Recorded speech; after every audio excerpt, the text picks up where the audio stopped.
Hello guys, welcome back to our YouTube channel. ಇನ್ನೂ ಯಾರು ನಮ್ಮ ಯೂಟ್ಯೂಬ್ ಚಾನಲ್ನ ಸಬ್ಸ್ಕ್ರೈಬ್ ಆಗಿಲ್ಲ ಅವರು ಈ ಕೂಡಲೇ ಸಬ್ಸ್ಕ್ರೈಬ್ ಆಗಿ. ಇವತ್ತು ನಾವು ಮಹಾರಾಷ್ಟ್ರೀಯನ್ ಸ್ಟೈಲಲ್ಲಿ ಚಟ್ನಿ ಅಥವಾ ಮಹಾರಾಷ್ಟ್ರೀಯನ್ ಟೀ ಚಂದ ಮಾಡ್ತಾರೆ, ಅದನ್ನು ಯಾವ ರೀತಿ ಮಾಡೋದು ಅಂತ ತೋರಿಸ್ತಾ ಇದ್ದೀವಿ.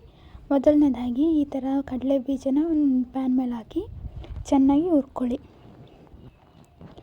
ಅದು ಫುಲ್ಲು ಒಂದು ಸ್ವಲ್ಪ ಕಪ್ಪಾಗೋವರೆಗೂ ಚೆನ್ನಾಗಿ ಹುರ್ಕೊಂಡಾದ ನಂತರ ಈಗ ಒಂದು ಕುಟಾಣಿಗೆ ಆ ಕಡಲೆ ಬೀಜನೆಲ್ಲ ಸೇರಿಸಾದ ನಂತರ ಅದೇ ಪ್ಯಾನ್ಗೆ ಈಗ ಸ್ವಲ್ಪ ಬೆಳ್ಳುಳ್ಳಿ, ಸ್ವಲ್ಪ ಕೊತ್ತಂಬರಿ ಸೊಪ್ಪು, ಖಾರಕ್ಕೆ ತಕ್ಕಷ್ಟು ಹಸಿಮೆಣಸಿನ್ಕಾಯಿ ಹಾಕ್ಕೊಂಡು ಇದು ಕೂಡ ಚೆನ್ನಾಗಿ ಎಣ್ಣೆ ಸೇರಿಸಿ ಫ್ರೈ ಮಾಡಿ. ಬೆಳ್ಳುಳ್ಳಿ ಮತ್ತು ಮೆಣಸಿನ್ಕಾಯಿ ಎಲ್ಲ ಚೆನ್ನಾಗಿ ಸಾಫ್ಟ್ ಆಗೋವರೆಗೂ ಫ್ರೈ ಮಾಡಿ.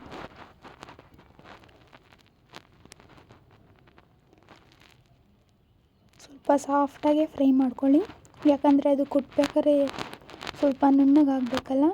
ಈ ಚಟ್ನಿ ಮಾತ್ರ ಸಖತ್ತಾಗುತ್ತೆ. ಇದನ್ನು ಚಪಾತಿ ಜೊತೆ ಅಥವಾ ಅಕ್ಕಿ ರೊಟ್ಟಿ ಜೊತೆ ಯಾವುದೇ ರೊಟ್ಟಿ ಜೊತೆ ನೀವು ಸರ್ವ್ ಮಾಡ್ಬೋದು. ಈಗ ಸಾಫ್ಟ್ ಆಗಿದೆ.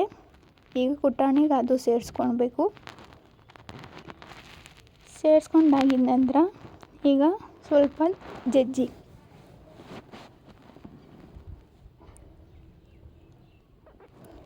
ಚೆನ್ನಾಗಿ ಈ ಥರ ಜಜ್ಜಾದಮೇಲೆ ಸ್ವಲ್ಪ ಈಗ ರುಚಿಗೆ ತಕ್ಕಷ್ಟು ಉಪ್ಪನ್ನು ಆ್ಯಡ್ ಮಾಡ್ಕೊಳ್ಳಿ. ರುಚಿಗೆ ಎಷ್ಟು ಬೇಕೋ ಅಷ್ಟು ಉಪ್ಪು ಆ್ಯಡ್ ಮಾಡಿ ಸ್ವಲ್ಪ ಜೀರಿಗೆ ಸೇರಿಸಿ ಚೆನ್ನಾಗಿ ಕುಟ್ಟಿ.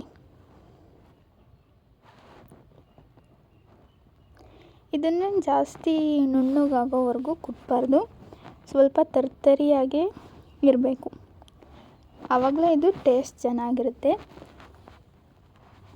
ನೋಡಿ, ಇಷ್ಟು ತರ್ತರಿಯಾಗಿ ಜಜ್ಕೊಂಡಾದ ನಂತರ ಇದನ್ನು ಒಂದು ಬಟ್ಲಿಗೆ ಹಾಕಿ ಎತ್ತಿಡಿ. ಇದು ಮಹಾರಾಷ್ಟ್ರೀಯನ್ ಕಡೆ ಮಾಡೋದು ಮಹಾರಾಷ್ಟ್ರೀಯನ್ ಸ್ಟೈಲ್ ಚಟ್ನಿ. ಇದಾಗಿದ ನಂತರ ನೀವು ಚಪಾತಿ ಜೊತೆಗೆ ಅಥವಾ ಯಾವುದಾದ್ರೂ ರೊಟ್ಟಿ, ಅಕ್ಕಿ ರೊಟ್ಟಿ, ರಾಗಿ ರೊಟ್ಟಿ ಯಾವ್ದು ಜೊತೆನಾದ್ರೂ ಸರ್ವ್ ಮಾಡ್ಬೋದು.